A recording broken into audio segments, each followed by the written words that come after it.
ఇక ఖమ్మంలో కౌంటింగ్ ఏర్పాట్లు ఏ విధంగా జరిగాయో మరిన్ని డీటెయిల్స్ అందించేందుకు మా ప్రతినిధి సైదులు సిద్ధంగా ఉన్నారు. సైదులు ఏర్పాట్లు ఏ విధంగా ఉన్నాయి అక్కడ?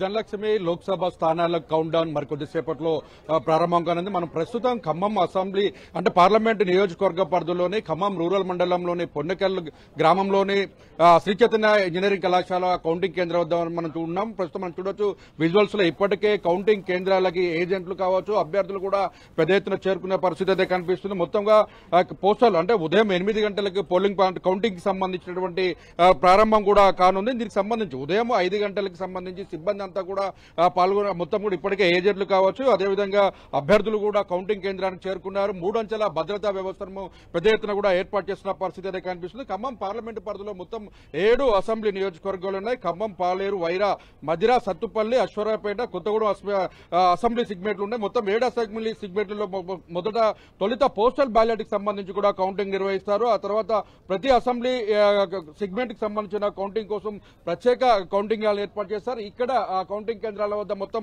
8 అంటే పోస్టల్ బ్యాలెట్ తో కలిపి మొత్తం 8 కౌంటింగ్ హాలను కూడా ఏర్పాటు చేసిన పరిస్థితి. ప్రతి ఖమ్మం అసెంబ్లీ సిగ్మెంట్ కి సంబంధించి చూసుకుంటే 18 టేబుల్ ఏర్పాటు చేశారు.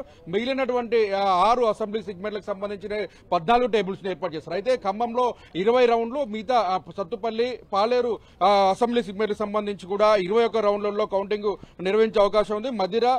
మధిరలో 19, వైరాలో 18, కొత్తగూడెంలో 18, అశ్వరాపేట సిగ్మెంట్ లో 13 రౌండ్లలో లెక్కింపు చేపట్టే అవకాశం ఉంది. దీనికి సంబంధించినటువంటి మొదట పోస్టల్ బ్యాలెట్ సంబంధించింది కౌంటింగ్ స్టార్ట్ అయిన కానీ వీవీప్యాట్ సంబంధించిన స్లిప్పులు ప్రామాణికంగా తీసుకుని పోస్టల్ బ్యాలెట్ కి సంబంధించి ఈటీబీపీఎస్ లతో కలిపి మొత్తం 2 రౌండ్లలో కూడా కౌంటింగ్ ని పూర్తి చేస్తారు. కంట్రోల్ యూనిట్లకు సంబంధించిన ఓట్లు లెక్కింపు తర్వాతనే గెలుపొందినటువంటి అభ్యర్థి ఎవరైతే ఉంటారో ఆ అభ్యర్థికి సంబంధించినటువంటి ప్రొసీడింగ్ ఆఫీసర్ ఉంటారో వారు నిర్ధారించిన తర్వాతనే వారికి మొత్తం పూర్తి స్థాయిలో కూడా ప్రశంస పత్రం అంటే మొత్తం గెలిచిన తర్వాత పత్రాన్ని అందజేసే అవకాశం కనిపిస్తుంది. మొత్తం చూసుకున్నట్లయితే పోలీస్ కేంద్రాలకు సంబంధించి 3 అంచెల భద్రతా వ్యవస్థకు సంబంధించి చూసుకున్నట్లయితే పూర్తి స్థాయిలో కూడా మొత్తం 8 కౌంటింగ్ హాల్స్ దగ్గర దాదాపు 1500 మంది పైగా సిబ్బందిని కూడా ఏర్పాటు చేశారు. మొత్తం 600 మంది కౌంటింగ్ సిబ్బంది ఉండగా 250 మంది పోలీసులు మొత్తం విధుల్లో పాల్గొంటున్న పరిస్థితి ఉంది. ఖమ్మం అసెంబ్లీకి సంబంధించి కావచ్చు మొత్తంగా చూసుకున్నట్లయితే మొత్తం 16,31,395 మంది ఓటర్లు తమ ఉంటే మొత్తంగా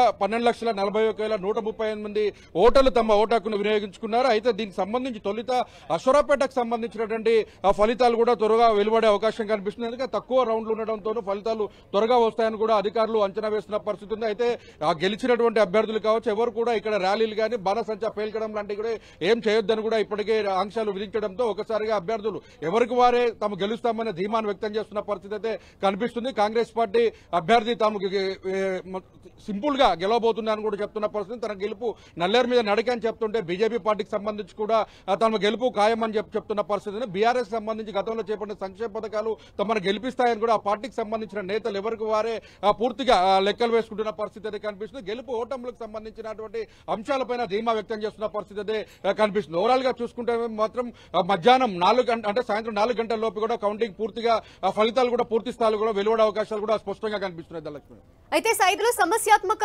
ప్రాంతాలు ఏమైనా ఉన్నాయా? అక్కడ నుండి కార్యకర్తలు ఎవరైనా అక్కడికి చేరుకునే అవకాశాలు ఉన్న నేపథ్యంలో అందుకు తగ్గ ఏర్పాట్లన్నీ ఉన్నాయా? అధికారులు ఏమంటున్నారు? చూసి మొత్తంగా చూసుకున్నట్లయితే సమస్యాత్మకమైన పోలింగ్ కేంద్రాలు గతంలో 185 పోలింగ్ కేంద్రాలు కూడా గుర్తించారు. 185 పోలింగ్ కేంద్రాలతో పాటు కేంద్రానికి సంబంధించినటువంటి బలగాలు 3 ప్లాటినం సంబంధించిన బలగాలు కూడా పూర్తి పెద్ద ఎత్తున కూడా ఏర్పాటు చేయడం. అదేవిధంగా సెంట్రల్ మొత్తం స్టేట్ కి సంబంధించిన పోలీసులు కూడా ఆ కేంద్రాల్లో ఏదైతే సమస్యాత్మకమైన ప్రాంతాలు ఉన్నాయో ఆ ప్రాంతాలలో బందోబస్తులు కూడా నిర్వహిస్తున్న పరిస్థితి అవుతుంది. బందోబస్తుతో పాటు ఎక్కడ కూడా ఎలాంటి అవాంఛనీయ సంఘటనలు జరగకుండా కౌంటింగ్ హాల్ మొత్తం కూడా పూర్తి స్థాయిలో కూడా సీసీ కెమెరాలను మైక్రో అబ్జర్వర్స్ కూడా పూర్తి స్థాయిలో కూడా అబ్జర్వేషన్ చేస్తున్న పరిస్థితి. సీసీ కెమెరాల నిఘాలో ఎవరైతే ముందు ఇబ్బంది పడతారో లేకపోతే మొరాయించిన ఈవీఎంలు ఏవైతే ఉంటాయో ఆ మొరాయించిన ఈవీఎంలకు సంబంధించిన కూడా చివరి దశలో కూడా కౌంటింగ్ చేసే అవకాశాలు కనిపిస్తున్నాయి. సమస్యాత్మకమైన ప్రాంతాల్లో పోలీసులు మొత్తం గట్టి నిఘాను ఏర్పాటు చేస్తారని కూడా చెప్పుకోవచ్చు. Okay, thank you Saidulu.